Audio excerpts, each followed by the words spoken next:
What's up, guys? Today we're going to be talking about a common issue with these Honda J35 3.5 liter engines. What happened on mine here was the oil was leaking down onto the alternator, running down here and burning up the alternator. And after replacing the alternator, the oil leak was still there, so I replaced the valve cover gasket here, and it was still leaking oil after that. So what we have is this real common on these is the VVT solenoid, variable valve timing solenoid, leaks at the gasket. Now the gaskets go bad on these, but Honda does not sell the gaskets. You have to replace the whole valve, unfortunately. And I'll show you what that looks like here. So we got a new one here. This is the valve, and there's a little gasket that seals in between here. There's actually two of them. It goes right in between these two metal plates here. And there's one metal plate, and then there's a gasket on the upper side and a gasket on the lower side.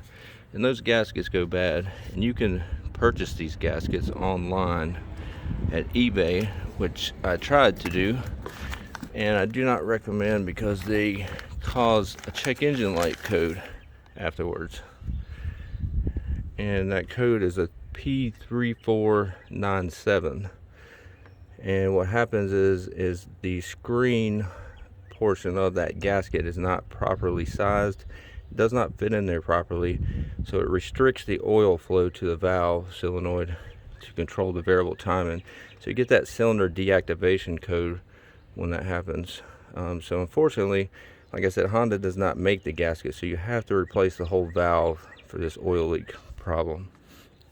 So I'm gonna pause here.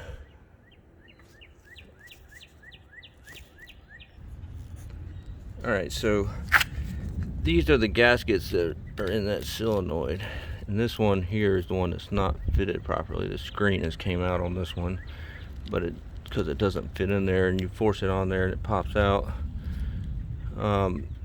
So this is the gasket. Now these are sold on eBay. As you can see, they have Honda labeling on them, but they are not Honda. They have put these stickers on here which are not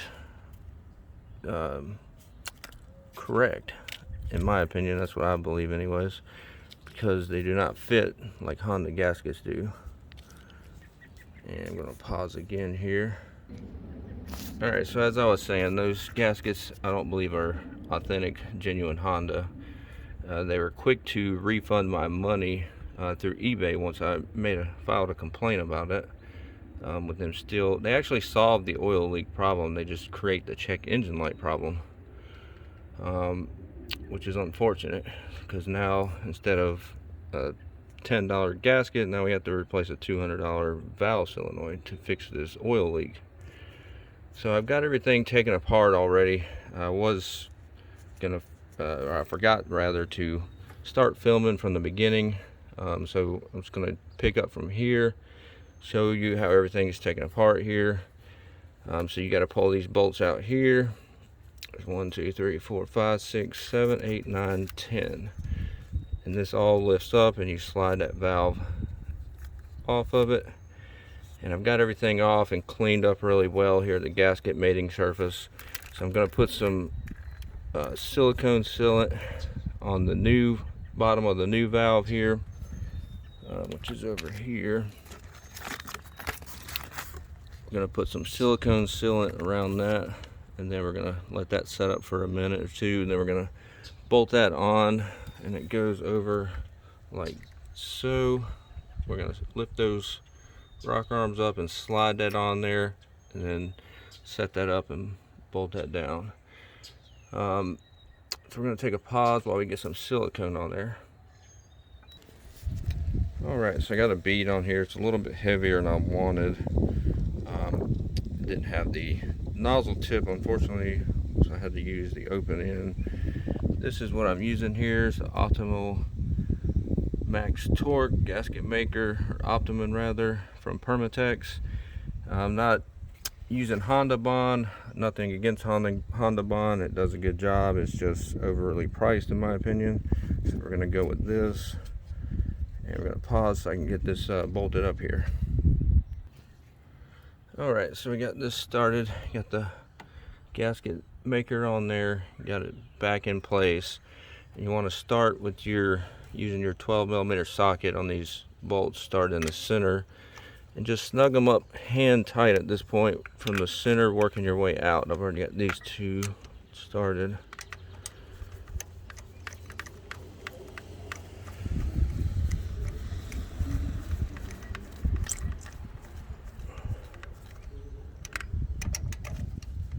Just gonna work our way out. Now the torque on these are 16 foot-pound, and according to the instructions on this gasket maker is to hand snug everything and then wait an hour before torquing it to the final torque, and then it cures over 24 hours.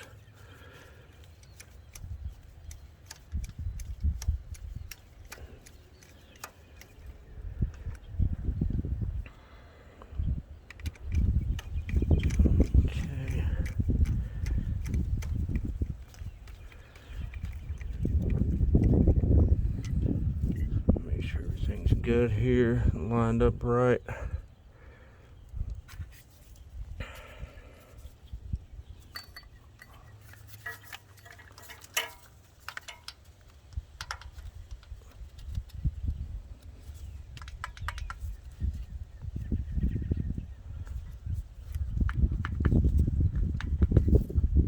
Okay, finish tightening these down, or snugging them up rather. Just going to get them hand tight at this point. I'm not going to use any power tools for the purpose of the video, and since it's only 16 foot-pounds as well, so don't advise using power tools unless you're experienced with them, because you would easily go over 16 foot-pound with a power tool if you're not careful.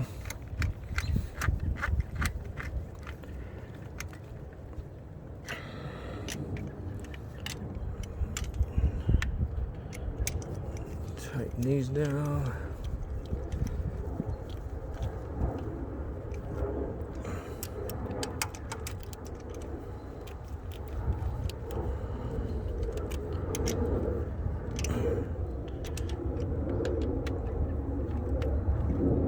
Alright, so we're going to pause and let that set up for a few minutes.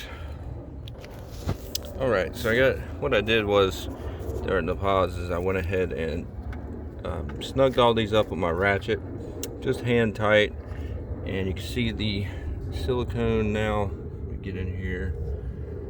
You can see it oozing out of around the edges there, the gray silicone. It's a little heavy on the bottom, a little more oozing out than I wanted down there, but that's going to be okay because that's where the oil likes to leak, is down on that bottom front side.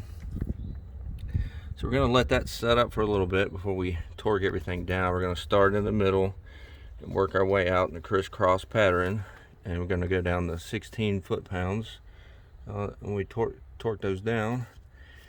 And one thing I wanted to talk about was, so before all this started, Dorman makes, that they sell it like AutoZone and Advanced Auto, Dorman makes a top part of this valve, this VVT solenoid. They make just the top portion with the new gaskets. So I tried one of those, and it did stop the oil leak from coming down on the alternator. However, it set that check engine light for the P3497 code for the cylinder deactivation. So I took it back, got another one, same exact thing, same code again, and it runs rough at idle, especially at idle with that solenoid. So I don't recommend going that route. I'm not a big fan of Dorman products, and I just went that because it was a cheaper route. I think it was like $100 just for the top portion, whereas the whole valve is like $200. So now after that, I went to those cheap gaskets that I talked about on eBay, because I was like, well, it's only the gaskets, the valve's functioning properly. So I tried that, and you know, same thing, that code just keeps coming back because the gasket doesn't fit in there properly. So unfortunately, that's where we are here, is replacing this whole valve. which is the expensive route and the more time and labor intensive route, because you have to take the valve cover off, as you see here, to do that. Whereas this gasket is just 3 bolts. You got 2 here and 1 here, and that comes apart there. You don't have to take any of this stuff off besides move this harness out of the way. So we're going to take a pause and let this continue to set up before we torque it down.